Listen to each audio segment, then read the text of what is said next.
Hi, empaths. Welcome back to this channel. Sending you so much love, blessings, light, hoping that you are doing so very well on your empath journey. I want to speak to you today about your light and your energy signature, which is palpable, and why people stare at you and why you are so irresistible to so many beings in the human collective. But before I do that, I'm going to talk to you a little bit about managing stress and emotional intensity.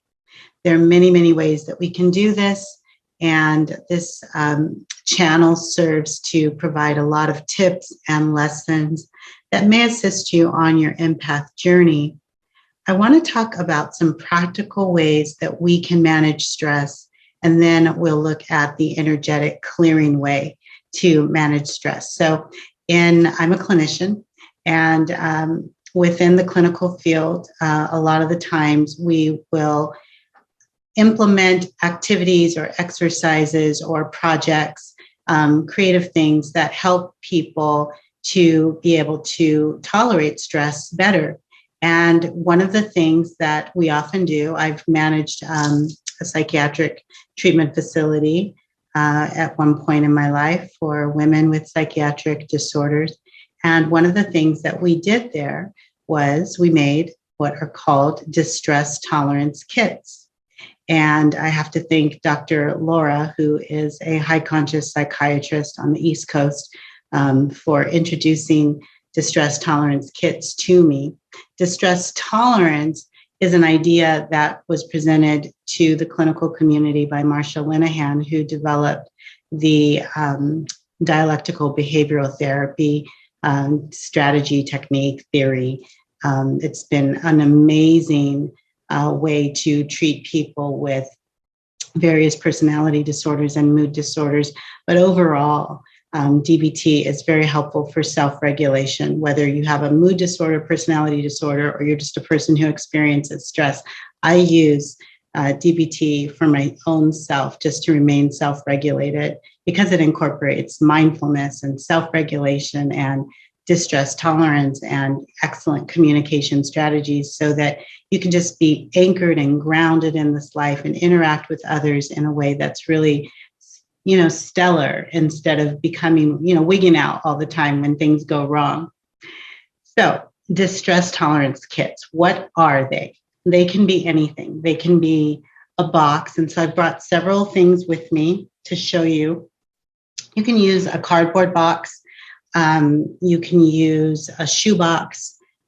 You can use a wooden box. This is a box that I have. It's actually a box for cards. And you hold, you just keep cards in here. It can be cards that you've received from others, like birthday cards or Christmas cards or whatever, graduation cards. But it's also a place to keep cards that you want to maybe give to people in the future. And so this box is already colored and, it's already painted. And that would be a great distress tolerance box. They can be large. I've had really large ones. I used to keep a large distress tolerance box in my trunk. They can be super small like this. They can be even smaller like this. And I encourage you to have a variety of different types of distress tolerance kits, bags, boxes, crates, carts. I'm just showing you different looks, okay, what a distress tolerance kit or bag or kit can look like. They don't have to be anything traditional. I've done these with clients, little clients. I had two boys that I was working with, very young boys at one time, and they decided they wanted to paint boxes. So they got wooden boxes and they painted these really amazing boxes. You can put stickers on the boxes, you can color them, you can use markers, they can be plain, anything that you want. Just there's all kinds of different, you can have fun. And the whole point of a distress tolerance kit or bag or crate or box is to activate the right brain. So when we're stressed out, the left brain although it is great for analytics and strategy and mathematics and, being pragmatic, brainstorming, left brain is very activated when we're doing those things. Left brain is also activated when we're stressed out and anxious and ruminating or fixating on the past. So one of the things we want to do is activate our right brain, which is more emotional and intuitive and creative. When we are doing a right brain activity, something really creative, we begin to breathe diaphragmatically very naturally. So when we're stressed out, the breathing tends to be between our nose and chest like this. And we're not oxygenating the brain, we're not oxygenating the blood and the cells and the organs. It's staying stuck, and it's also keeping the nasty, toxic, rancid air that's under the lungs. It keeps it there. We want to blow that air out. We want to blow air, even though we're breathing with our lungs. We want to also breathe under the lungs and through the lungs. We want to oxygenate the brain and the blood and the bones and the cells and the entire being. You almost want to breathe out into the energy field outside of you, breathe back in, breathe out of the energy field, beneath you, breathe back in. You want your breath to have a nice current, a nice flow. So we always want to drop our breath down into the stomach rather than it being chest rising. We want to drop down into the stomach so that it's stomach expanding. Think about a leaf in the ocean. It expands on the inhale towards the sand. On the exhale, there's this subtle contraction backwards. That's how we want to breathe. In, out. And when you're not focusing on it being chest rising and flared nostril, when you're not doing all that and you relax the shoulders down away from the ears and the breath comes from the stomach, it's interesting because we lengthen the breath and we expand that breath naturally without even trying. We just begin to breathe and take in more breath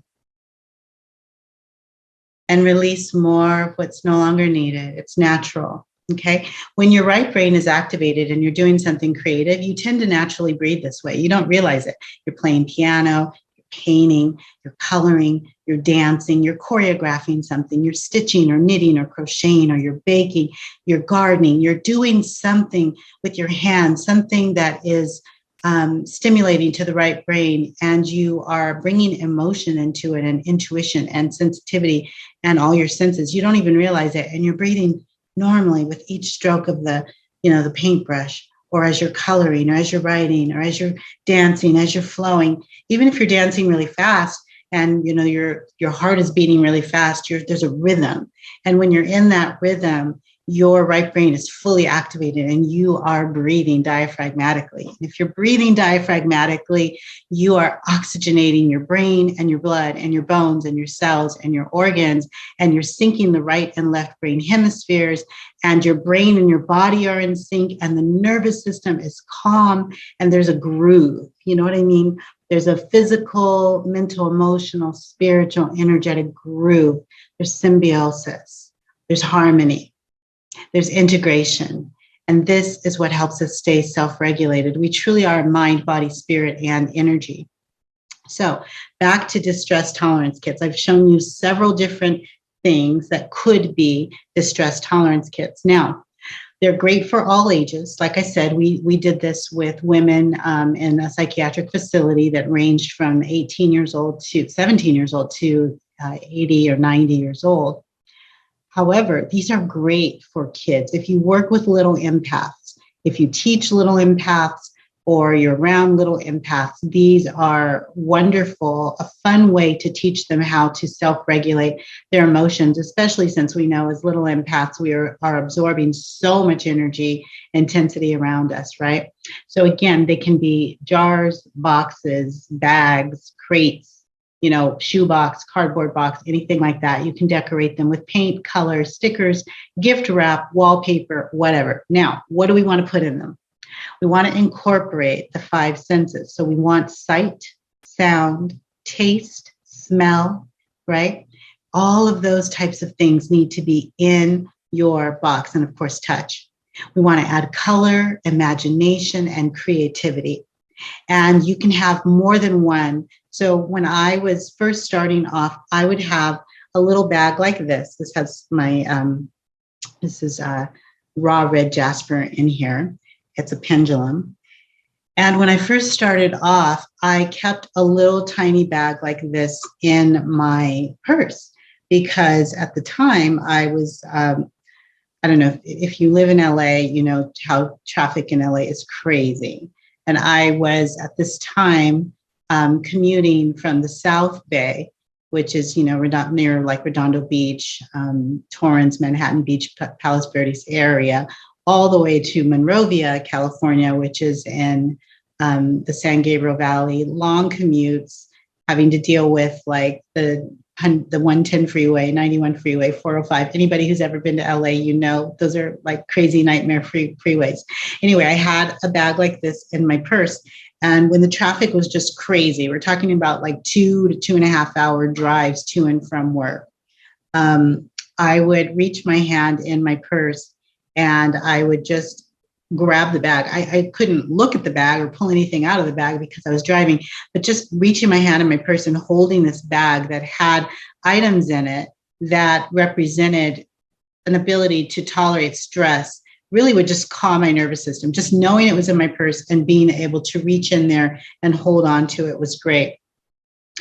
You can have bigger bags. I've had boxes in my trunk. You can have themes, okay, for your distress tolerance kits. So think fitness and health, wellness. You can have an affirmation distress tolerance kit.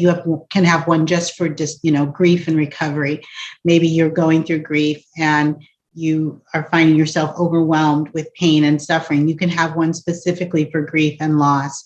You can have a distress tolerance kit that's for recovery from alcohol and other drugs. Okay, so more recovery minded and abstinence minded. You can have a spiritual and meditative bag or kit.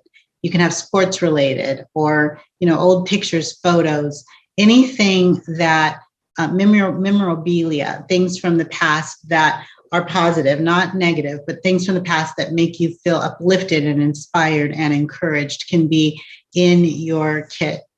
Bells, you want to have things for sound. So oftentimes people will put in like a little bell, or one of my clients she likes to make slime from scratch.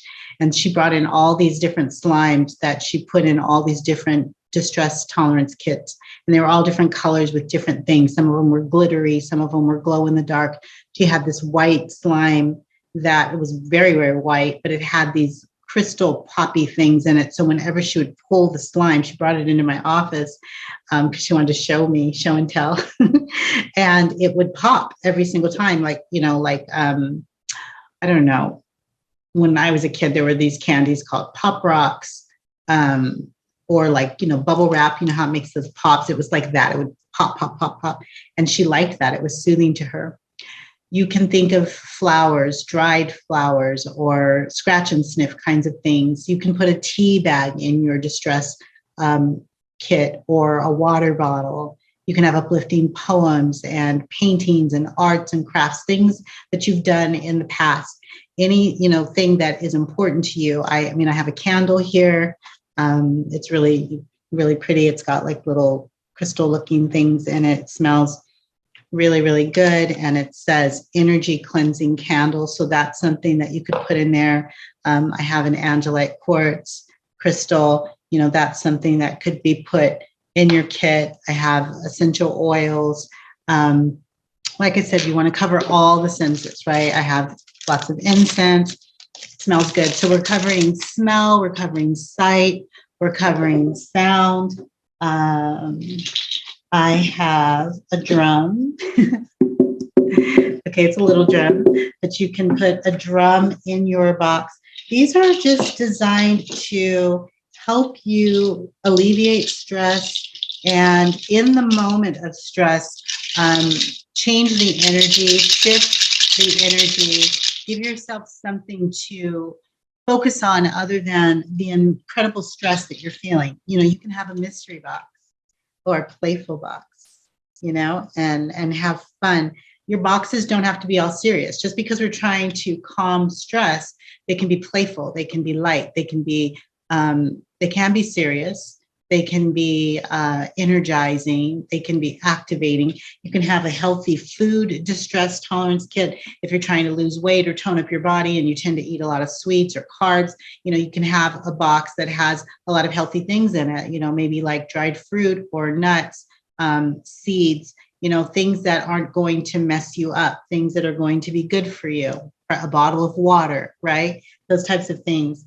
You can have cards that people have given to you in the past. This card says, today, take a moment to look back to where you've been and look forward to what's ahead of you. This is a card someone gave me, and it's got a picture of the ocean and the sand and starfish, and it's just nice, it's soothing. And so this is something that could go in your distress tolerance box or crate or jar or whatever. I have meditation cards. These are excellent to have in your box. And also journals, or journals from the past where you've written things that are inspiring, or current journals that you can just write and take notes in, whatever you want. Okay, so those are just some examples of things you can put in your distress tolerance kits, crates, boxes, jars, bags. You can have little ones, medium-sized ones. You can have a whole bunch of them. You can have one in your bedroom that you keep in the closet. You can have one in the trunk of your car. You can keep them in your purse or your wallet, or, you can have two in the car, one for sports related athletic stuff when you're at the gym. Maybe you haven't been at the gym in a long time. Maybe you were sick for a while, couldn't go to the gym. Now you're trying to get back and you've lost your form and your muscle tone and you're feeling all discouraged, looking at all the buff people in the gym. And, you're trying to get back in there, and you have your health and fitness or wellness or, gym distress tolerance kit that just reminds you. Maybe you have pictures of the way you looked at one point. Maybe you have some goals that you've written down for yourself. Whatever it is, you can have a CD. You can have, people even use CDs anymore. I don't know. But, for the sound part, anything that, when I say sound, it can be a recording of your voice, a recording of a family member. It can be a CD. It can be a song that you've recorded. It can be music. It could be a musical instrument. You might fit a violin. Whatever you've got to do to calm yourself, be as creative as you possibly can. Decorate the box or the kit, put ribbons on it, make it fun. When I was working in the inpatient facility, we would have things. We even had sandpaper. It was abrasive. But for some people, they needed to rub their fingernails on the abrasive sandpaper. That, for some people, is soothing. Maybe not everybody, but for some people, it just makes people feel something tactile. It makes them feel like I'm here, I'm alive, something I can scratch, something I can touch. We had furry type things. We had smooth things. We had metallic things. We had glittery things, gold, all kinds of things that stimulate the senses. So think, sight, sound, touch, smell, taste. One of my clients put butterscotch candy in her box because it reminded her of her grandmother's house, grandma loved butterscotch candy and always had it in the home. Sometimes people will have cookies that are wrapped, in there, or raisins or almonds. Like if you're trying to be healthy, it could be a mint, right? It could be a chocolate covered raisin or a chocolate covered almond or nut, anything, gum, anything that just is going to help you focus on something other than the stress that you're currently experiencing. So those are distress tolerance kits. Thank you, Dr. Laura, for introducing them to my world. They've been amazing. And many of my clients have done this. And I encourage you, dear empaths, if you're feeling stressed out, there are tangible, practical ways that we can self-regulate. And this is one of them. I mean, you can paint, you can play piano, you can dance, you can choreograph, you can be in your garden, all the things, anything, cooking, baking, whatever you need to do to calm the nervous system and to breathe diaphragmatically. And just know when you're doing creative things, you are breathing diaphragmatically, which means your nervous system is calm, your right and left brain hemispheres are balanced, and you're bringing harmony to the whole system. When you're breathing diaphragmatically and the body is calm and the nervous system is calm, you are not in fight or flight in that moment. And when you're not in fight or flight, then the amygdala is calm instead of activating the fear response. which means you are not releasing too much cortisol in your body. A little bit of cortisol during fight or flight is good so that we can manage and we can, that adrenaline kicks in, fight or flight response kicks in, and we got to do something. We're going to either fight or we're going to flee. But if there's too much cortisol being released in the body, it can become problematic over time, creating more anxiety, more stress, insomnia, and even weight gain. So we want to learn to manage our stress on the front end and instead of on the back end being reactive to stressors.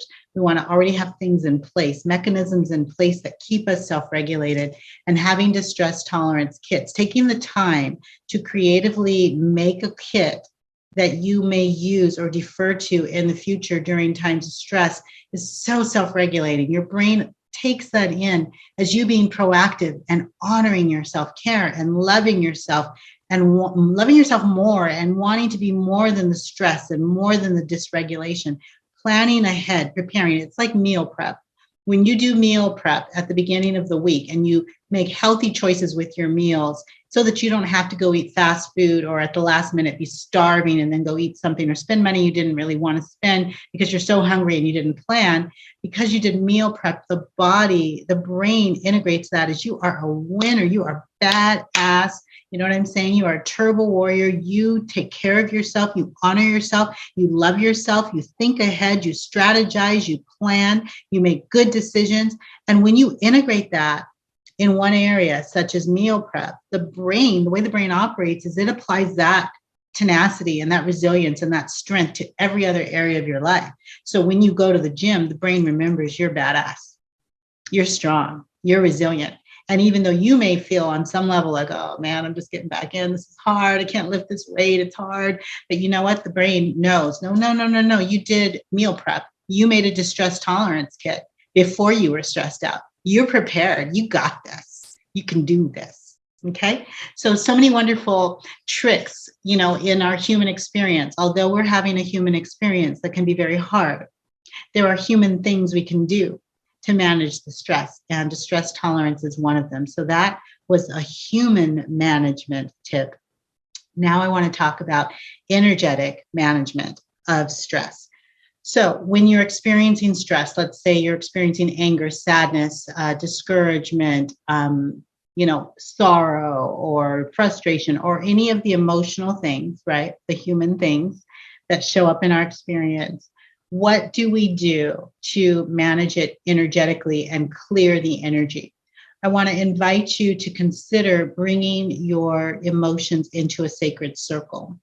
Just like if we were to meet with our, empath collective or brothers and sisters that are enlightened, and we hold sacred circles and we do ceremonies, we pray and we meditate, and we might do yoga and we might dance and all the different rituals that we do.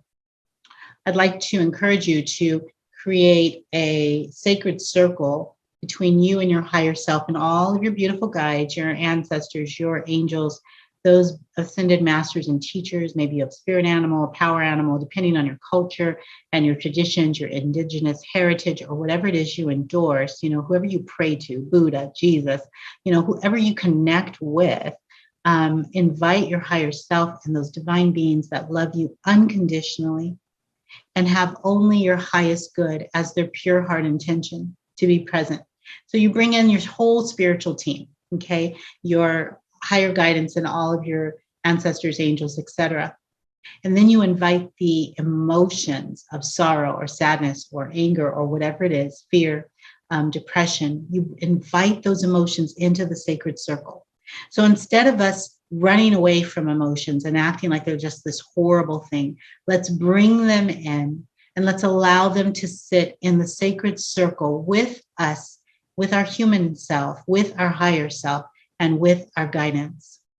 Allow the emotions to share from their heart freely what they're feeling and why they're showing up this way. So for example, hold space in the circle so that the emotion can vent and emote and express and even complain.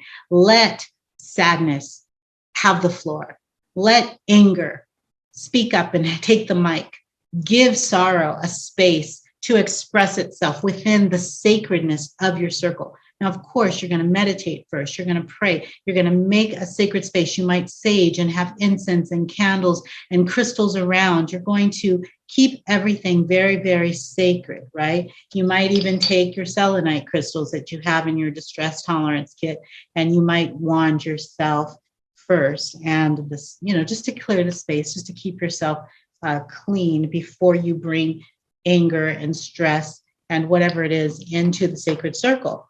We're not inviting these energies into the circle to take over and wreak havoc. We're inviting them in so that they can be cleared, so that they have a space to be recognized. And we're standing in our power as, empaths, as divinely sacred, supported empaths, angelic humans, whatever words we want, light workers, starseeds, whatever words we want to give ourselves. We are standing in our power, anchoring as the energetic healers that we are, giving these emotions space to be cleansed and cleared. So after each of these emotions has expressed themselves, after they've shared their state of being, you and your higher self and your guides can embrace the emotions as if they're people or beings.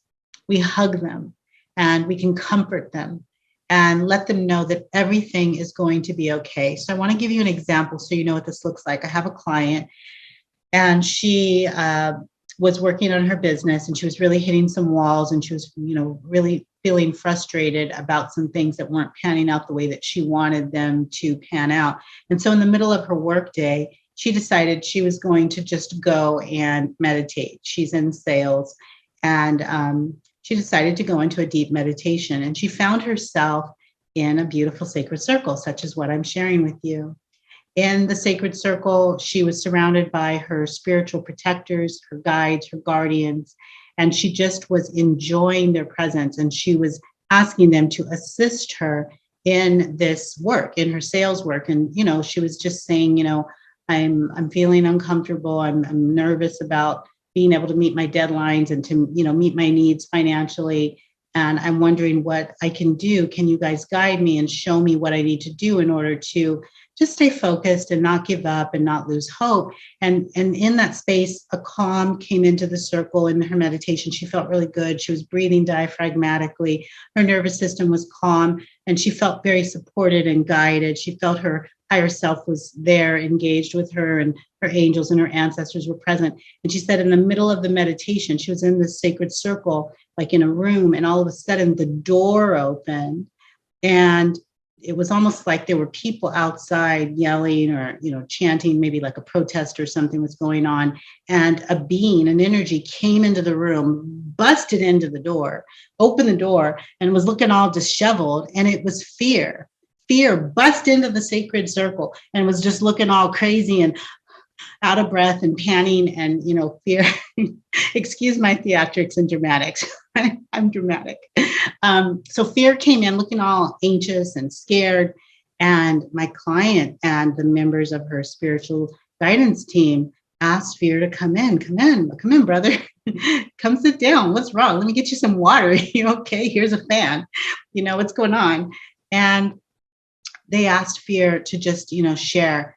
They gave fear an opportunity to express itself and to share its thoughts and the reasons why it had become so fearful. And in this space, fear took a breath and began to emote all the reasons why it was fearful, all of the history, all of the experiences, all of the things it had experienced with humans and with life and with the state of the world, and how it had come to become fear, why it was fear, why it was fearful, and how stressed out it was.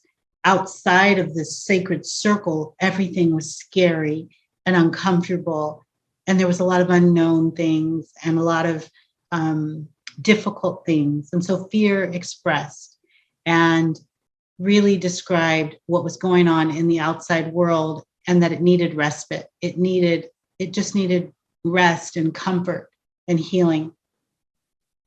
Once fear shared everything that it needed to say, joy and grace, two other energies that had been sitting in the circle, surrounded fear and embraced fear. Joy and grace stepped up. They embraced fear, and they told fear that it was so great that fear had decided to come into the sacred circle. And then the rest of my clients' team, higher self and spirit guides and angels, surrounded fear. And each one, including my client, gave fear a deep hug and said, "You're always welcome here. You're always welcome. You're so very welcome. Anytime you need to release or emote or relax or rest or share what's going on, this sacred space is for you. You can be safe here." And so fear was given a lot of love and light and permission. And with each embrace and each hug, more light filled fear up. Light filled fear up. And fear became lighter. The whole team embraced fear, and the light from each being in the circle lit fear up until fear transformed and looked very different. My client said at this point, fear stood up, felt better, put its shoulders back, left feeling understood, accepted the unconditional love that it had been given, and felt rejuvenated and renewed, because it now knew there was a sacred space it could go to anytime the outside world got tough and it got too difficult. And fear went right back out into the world. It went right back out the door that it had come into, feeling renewed, refreshed, rejuvenated, and ready. This is how we can energetically clear energy in a creative way. Create a sacred circle. Bring your divine team in and invite those emotions that are heavy, dense, dark. Don't be afraid of them. Give them a space to share why they have come to be this way, and let them know that they are safe to express and to relieve and release what is not helpful to them. The circle can handle it. Your teams can handle it. You are divinely supported. So don't be afraid of the emotions that begin to surface in front of you.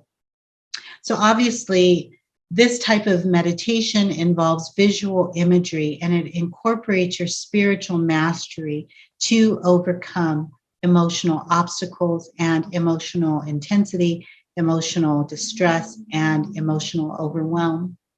Instead of looking at these intense emotions as a problem that can't be solved, begin to see them as emotions that just need an energy transfusion. They simply need to be witnessed, heard, seen, known, accepted, and healed. This is a powerful, powerful way, dear empaths, for you to bring your power back, to dissolve emotional pain, and to clear the energetic residue of difficult experiences. Be creative. Stand in your power. Remember that you are divinely supported, and allow these emotions that at one time dysregulated you and were so overwhelming and discombobulating. Give them permission to come into the sacred circle and transmute that energy, clear that energy, heal that energy. You're fully capable. You are divinely supported, always, in all ways. Okay. So to wrap up this talk, to go back to the beginning, I was saying that I wanted to talk to you about why you are irresistible, beautiful empaths. Why do people find themselves wanting to be around you? Why do they want to be in your energy? Why do they want you to come to their events and their parties and their weddings? And why do they want you to date and marry their kids? And, why do they want you around, dear empaths? What is it about you? Why are you so delicious? Why are you so yummy? Why do you smell so good? Empaths, what is it about you? You are irresistible, beautiful ones. You are. And why do people stare at you? Do you notice that they stare sometimes? They stare at you. They do double takes. They want to be around you. They just start talking to you. You're at the grocery store or at the flower mart, and they just come up to you and start, why? Because you have an energy signature that is palpable, it is beautiful, and your light is shining.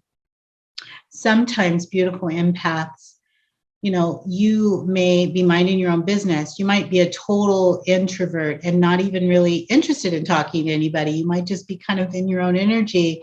You may like privacy, but people find themselves drawn to you. You're at lunch by yourself. They want to sit there at the table with you. Hey, is this seat, open? Do you mind if I sit here? People are so drawn to your energy signature. And a lot of that is because as you abide in your highest light and you remain in the sanctuary of the heart, you are constantly elevating and up, leveling and upgrading and glowing up. You literally begin to glow more as you abide more in the sanctuary of the heart.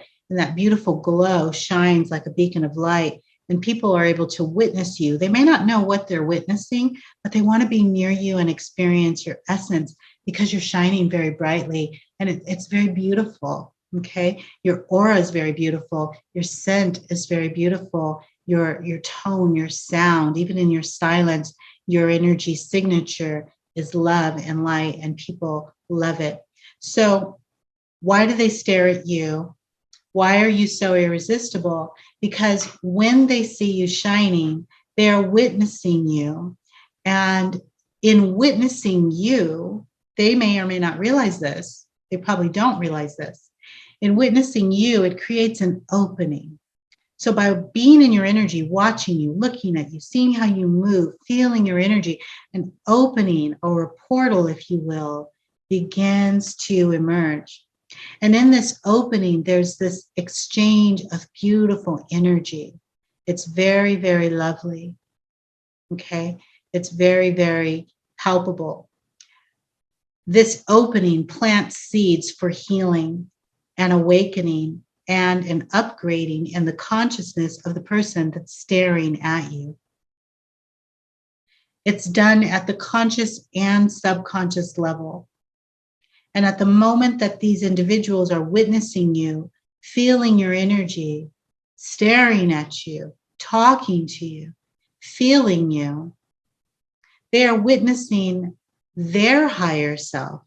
This is so deep, intersecting with your higher self and your spiritual guidance team. So at the moment that a person's staring at you and they're trying to figure you out here in the physical, consciously, at a subconscious and spiritual level, they're actually witnessing their own higher self, witnessing your higher self and your spiritual guidance team. There's an intersection.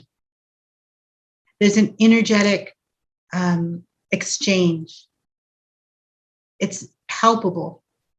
They may not realize it. They see your light. They don't know what's up with you, but they like it. It feels good. They want to be around you.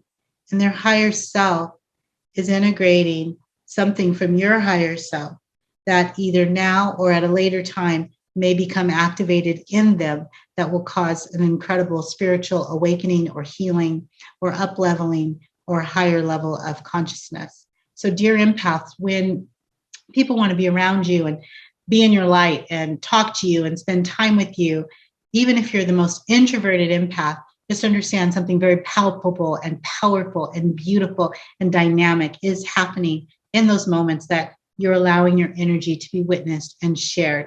Now, we're not giving to the energy vampires. We've already talked about that many, many times.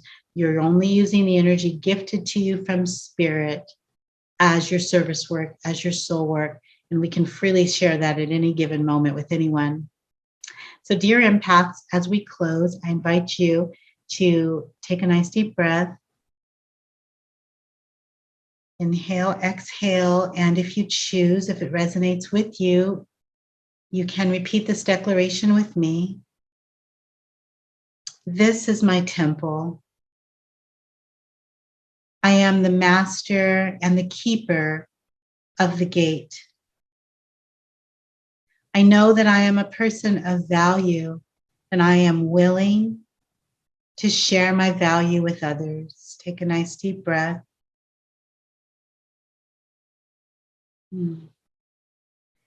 I know that the divine universe will always reciprocate the value that I share.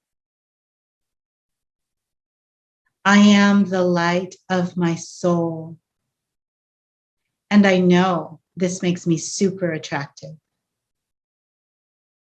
I share light everywhere that I go, and my energy signature is love.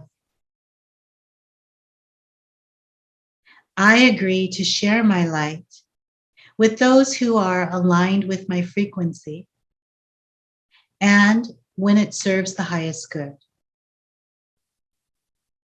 I choose to share the energy gifted to me from Spirit for my soul work. My own energy is sacred, and I choose to preserve and finesse my own energy for my own private use.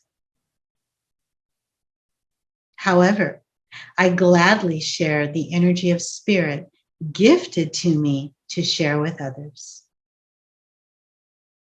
In this way, I maintain balance with boundaries. I align with the truth of all that I am. And I am so grateful to be in collaboration with the divine to help others on this planet, to help them grow and heal in the highest light. So be it. And so it is.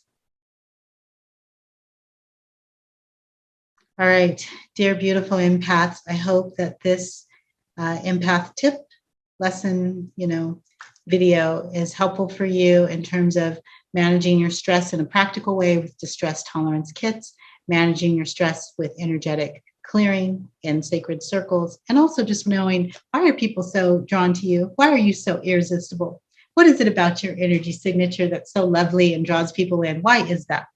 So, my loves, I'm wishing you just the best week ahead. I hope that you are feeling like you're mastering your empath journey. You got this. You are divinely supported. You can do this. And so many of you are doing such a beautiful, beautiful job on your journey. Sending you lots of love and light. And I can't wait to be with you again energetically and electronically and whatever ways we connect in the future.